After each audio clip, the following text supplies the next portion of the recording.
Welcome, I'm the WordNerd, and this is Counting the Cost Ministries. Let's dig deeper. Today is another Mapping Monday. Woohoo! So let's get into it. So we're going to be verse mapping 2 Corinthians 5:17 through 19, but I would like to read verses 14 through 16 first. Verse 14, For the love of God constraineth us, because we thus judge that if one died for all, then were all dead, and that he died for all, that they which live should not henceforth live unto themselves, but unto him which died for them, and rose again. Wherefore henceforth know we no man after the flesh. Yea, though we have known Christ after the flesh, yet now henceforth know we him no more. And then we get into the verse mapping verses. I wanted to do that just for context. And so, let's jump into it. So, let's go to verse 17. Verse 17, Therefore, if any man be in Christ, he is a new creature. Old things are passed away. Behold, all things are become new. So, the first word we have is in. This is used as a function word to indicate inclusion, location, position within limits. The next word we have is new. Having recently come into existence, being other than the former or old, different from one of the same category that has existed previously. Creature is something created, either animate or inanimate. Old is dating from the remote past or formal. The next word is passed away, to go out of existence. All is whole quantity or extent of a particular group or thing. Become is to come into existence, to undergo change or development.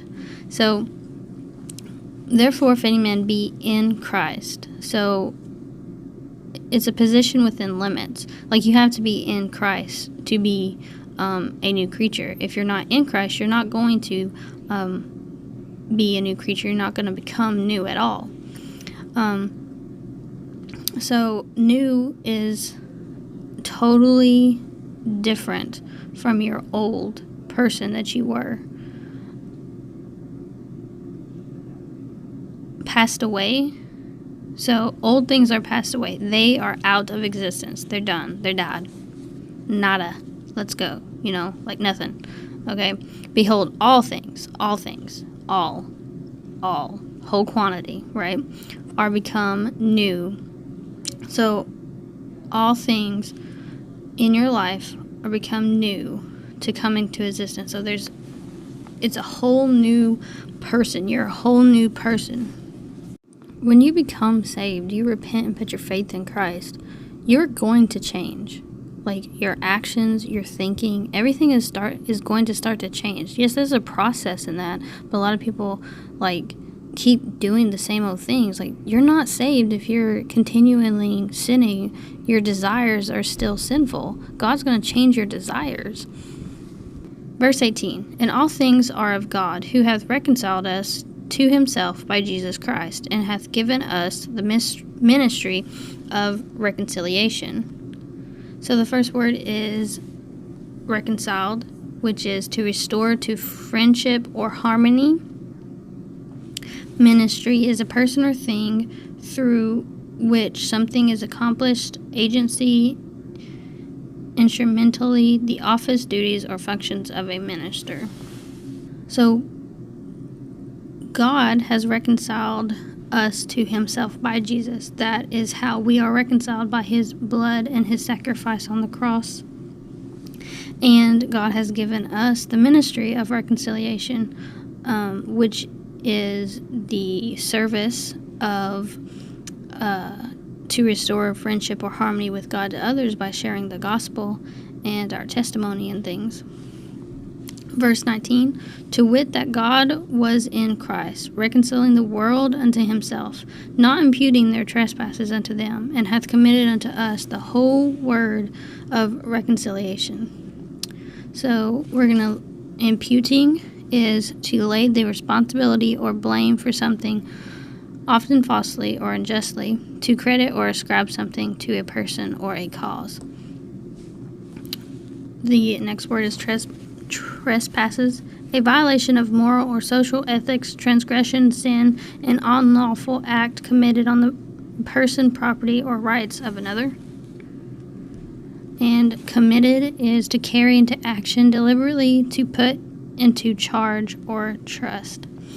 So, by Jesus, by Christ, God has reconciled the world, not imputing. So,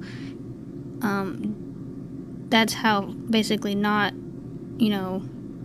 laying blame or guilt on us, because we have Christ's blood to cleanse us. So he's not going to impute the sin that is ours.